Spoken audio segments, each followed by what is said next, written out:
Karena kita punya target, ada target pendidikan yang perlu dari offline ke hybrid. Waktu itu Mas Menteri mendampingi saya toh. Iya Pak. Ya, pemerintah sudah memulai vaksinasi bagi tenaga pendidik dan kependidikan. Ini agar apa? Agar para pengajar ini terlindungi dan juga anak-anak kita bisa terlindungi dan anak-anak kita juga bisa segera sekolah tatap muka tapi terbatas, muka terbatas.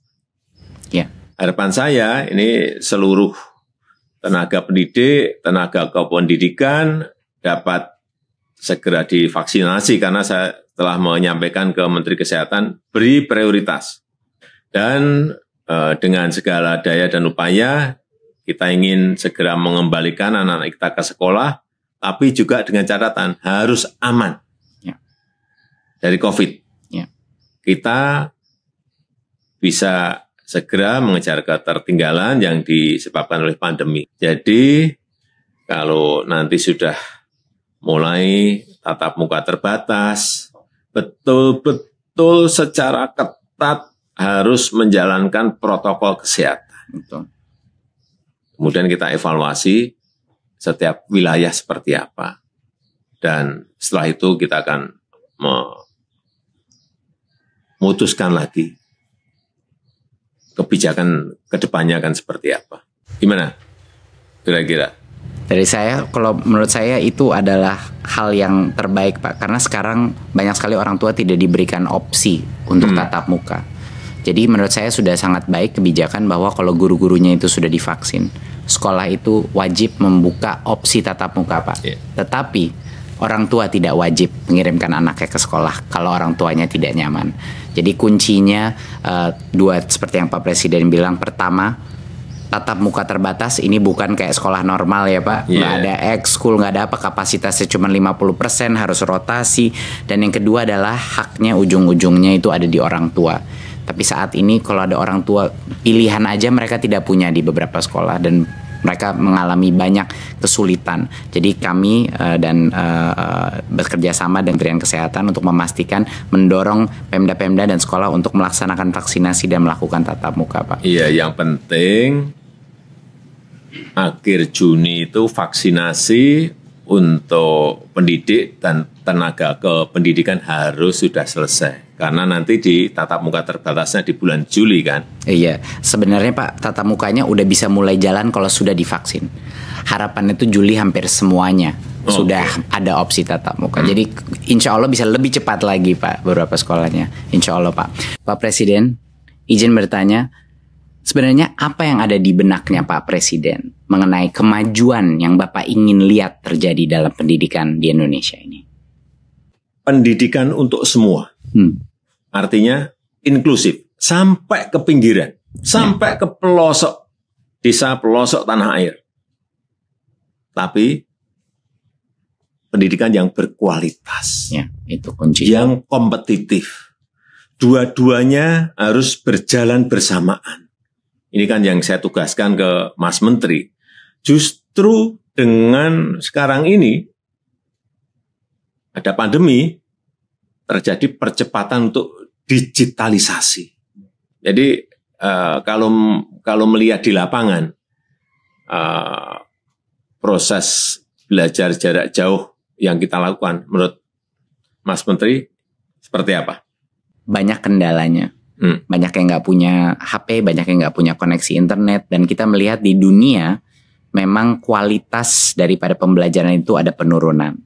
Tapi hal yang dipelajari para guru-guru dan anak-anak mengenai platform-platform digital ini menjadi suatu kesempatan emas bagi kita Pak Presiden untuk mengikuti perkembangan itu dan menggunakannya untuk transformasi pendidikan seperti yang Bapak bilang, hybrid. Walaupun anak udah kembali ke sekolah, nanti berbagai macam platform teknologi akan meningkatkan kolaborasi antara guru, orang tua, dan murid dengan cara-cara yang belum bisa kita prediksi, tapi kesempatannya banyak sekali Pak. Jadi sudah ada terobosan-terobosan? Sudah Pak. Ke sana? Ada beberapa ya. Pertama yang saya bilang tadi adalah digitalisasi sekolah akan menjadi salah satu fokus utama di dalam program Merdeka Belajar ini. Tapi ada beberapa program-program yang sangat penting yang sudah diluncurkan Pak, walaupun dalam masa pandemi. Yang pertama adalah ujian nasional kita ubah menjadi asesmen nasional, di mana sekarang kita bukan mengukur informasi, tapi kita mengukur numerasi dan literasi kemampuan bernalar Pak, sesuai dengan standar internasional. Dan pertama kalinya di sejarah kita Pak Presiden, kita akan menambahkan survei karakter, di mana nilai-nilai Pancasila akan bisa kita ukur dan kita kuantifikasi per sekolah.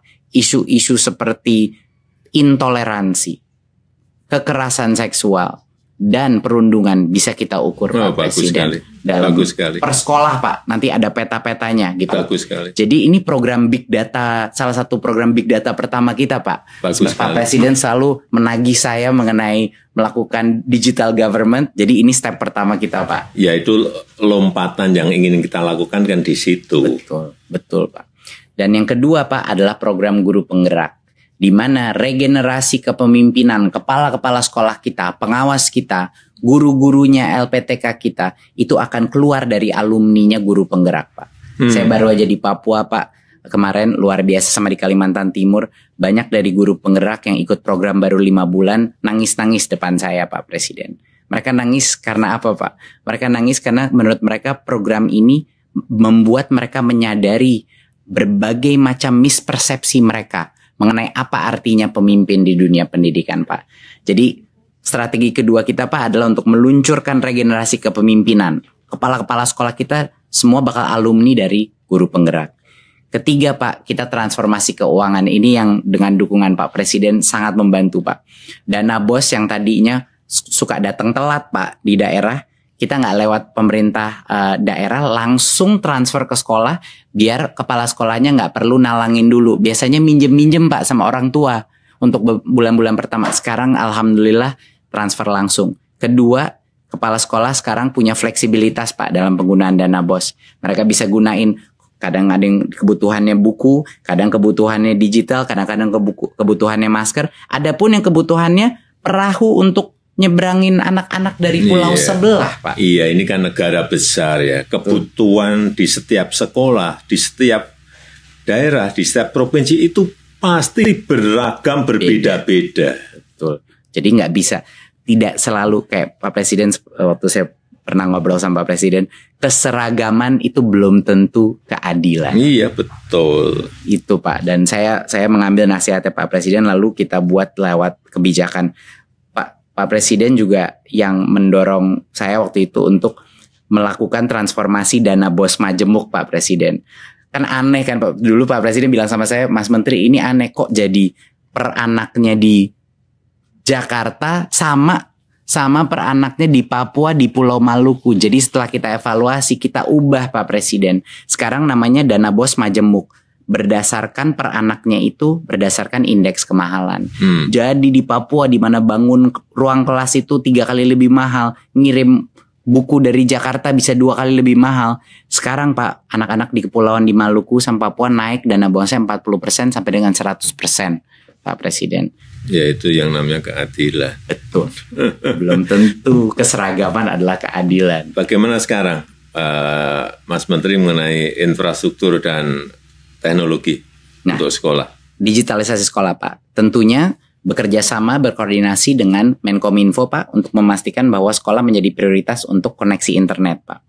Dari Kemendikbud kami sedang mempersiapkan program distribusi laptop terbesar Pak yang pernah terjadi, sehingga anak-anak kita dan guru-guru kita akan bisa mengakses ya, dan tentunya dengan proyektor dan juga dengan wifi router. Kapan itu? Harapannya dalam 1-2 tahun ke depan banyak sekali sekolah kita, puluhan ribu sekolah kita akan menerima paket-paket laptop Pak.